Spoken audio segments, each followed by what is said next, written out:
আসসালামু আলাইকুম। আমি আবারও চলে আসলাম আপনাদের মাঝে একটি নতুন রেসিপি নিয়ে। আজ আমি নিয়ে আসলাম আপনাদের মাঝে একটি ডিমের তরকারি রেসিপি। খেতে কিন্তু দারুণ, একদম চেটেপুটে খাবে রান্না করে দিলে যে কেউই। তাহলে চলেন চলে যাই রেসিপিতে। এখানে আমি 3টি ডিম কেটে নিয়েছি। আপনারা আপনাদের পরিবারের সদস্য অনুযায়ী ডিম নিয়ে নিতে পারেন। তারপর দেখুন একটি কড়াই বসিয়ে দিলাম চুলায়, দিয়ে দিলাম একটু তেল, দিয়ে দিলাম হলুদ আর একটু লবণ। এখন আমি ডিমগুলো এখানে ভেজে নেব। ডিমগুলো দেওয়ার সময় খেয়াল রাখবেন যে চুলার আঁচটি অনেক কমিয়ে দেবেন, নাহলে কিন্তু ডিম ফুটে শরীরের মধ্যে পড়তে পারে। যারা নতুন রাঁধুনি আছেন তাদের জন্য এই টিপসটি। এই তো এখন দেখুন সবগুলা দেওয়া হয়ে গিয়েছে আমার। এখন আমি এগুলাকে উল্টে পাল্টে ভেজে নেব। এক পাট ভাজা হয়ে গেলে আমি পরের পাট উল্টে দিয়ে ভেজে নেব, নিয়ে নামিয়ে নেব। এই তো আমার ডিম ভাজা হয়ে গিয়েছে, আমি এখন উঠিয়ে নেব। নিয়ে এইখানে আরও দিয়ে দেবো আরেকটু তেল, দিয়ে দেবো বেশ কতগুলো পেঁয়াজ কুচি। পেঁয়াজটা হালকা করে নাড়াচাড়া দিয়ে এখানে অ্যাড করে দেবো স্বাদ মতো লবণ। তারপর আমি আরও কিছুক্ষণ ভেজে নেব পেঁয়াজটাকে।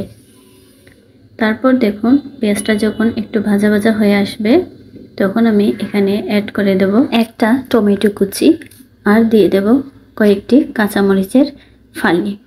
দিয়ে ভালো করে আমি এগুলোকে ভেজে নেব। কিছুক্ষণ ভাজার পর আমি এগুলোর সাথে অ্যাড করে দেব আদা আর রসুনের পেস্ট 1 চামচ। তারপর আমি ভালো করে একটু ভেজে নেব। নিয়ে এখানে অ্যাড করে দেব গুঁড়া মশলাগুলো, যেমন 1/2 চামচ হলুদের গুঁড়া, 1/2 চামচ মরিচের গুঁড়া, 1/2 চামচ পাঁচফোড়নের গুঁড়া, 1/2 চামচ ধনিয়ার গুঁড়া। সবগুলোকে আমি একটু পানি দিয়ে পেস্ট করে তারপর এখানে দিয়ে দেব। এতে কিন্তু মশলাটা ভালো কষবে আর তরকারির টেস্টও কিন্তু ভালো আসে। আপনারা এইভাবে রান্না করে দেখবেন। এই তো দিয়ে এখন ভালো করে কষিয়ে নেব। কষানো শেষ হয়ে গেলে আমি এখানে অ্যাড করে দেব আগে থেকে কেটে রাখা আলুগুলো। দিয়ে আমি ভালো করে নাড়াচাড়া দিয়ে ঢেকে দেব। ঢেকে কষিয়ে নেব কিছুক্ষণ।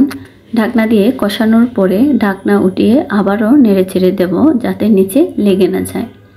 আজকে যদি কোনো নতুন বন্ধু আমার এই ভিডিওটি দেখে থাকেন, অবশ্যই বন্ধু আমার চ্যানেলটিকে সাবস্ক্রাইব করে ভিডিওতে একটি লাইক দিয়ে আমার পাশে থাকবেন আর ফুল ভিডিওটি ওয়াচ করবেন।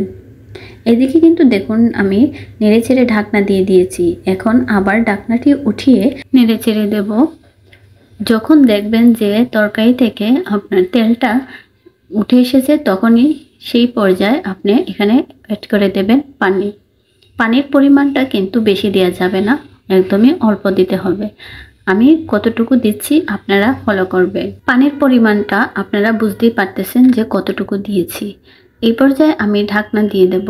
ঢাকনা দিয়ে রান্না করে নেব আরও 3 থেকে 4 মিনিটের মতো। 3 থেকে 4 মিনিট পর ঢাকনাটি উঠিয়ে নেব। দেখুন আমার তরকারির পানিটা কিন্তু অনেকটাই কমে এসেছে। এই পর্যায়ে আমি অ্যাড করে দেব ডিমগুলো।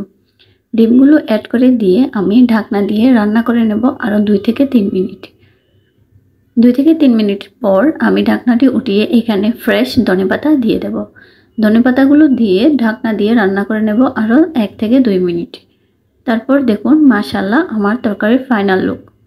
বন্ধুরা আবারও বলছি, যদি আমার এই ভিডিওটি ভালো লেগে থাকে আর এই রেসিপিটি ভালো লেগে থাকে অবশ্যই একটি লাইক দিয়ে যাবেন, আর বেশি ভালো লাগলে চ্যানেলটি সাবস্ক্রাইব করে আমার পাশে থাকবেন। আর বন্ধুরা শেয়ার করতে কিন্তু ভুলবেন না একদম। তাহলে সবাই সুস্থ থাকবে, ভালো থাকবে। আল্লাহ হাফেজ।